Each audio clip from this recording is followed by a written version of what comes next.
du Vaudon. Écoute attentivement. On t'a appris que la parole sert à prier uniquement.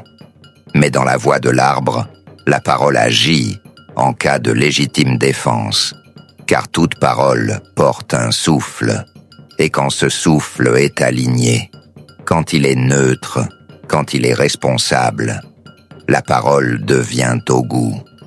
Au goût n'est pas le fer, au goût n'est pas la colère, au goût est la force qui tranche sans trembler. Fior enseigne ceci. La dimension la plus dense du vaudou n'est pas celle du bruit, mais celle du feu neutre. Ce feu ne détruit pas par émotion, il dissout par justesse. Dans cette dimension, certains azévaudous sont virulents, ils amplifient. D'autres sont neutres, ils anéantissent sans laisser de traces.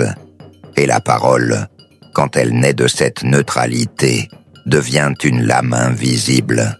Mais écoute bien, avant d'accéder à cette parole, tu dois être responsable de ton architecture, responsable de ton nom, responsable de ce que tu construis quand tu parles.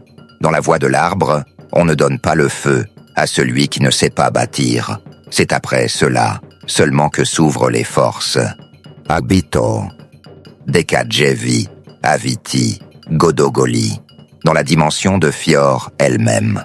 Ces arts ne sont pas enseignés, ils sont transmis. Ils ne s'apprennent pas, ils se portent.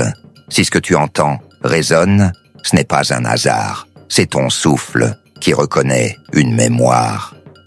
Abonne-toi, marche lentement, et souviens-toi, dans la voie de l'arbre, la vraie sorcellerie commence quand tu sais te taire avant de parler, et parler seulement quand ta parole peut changer la forme du réel.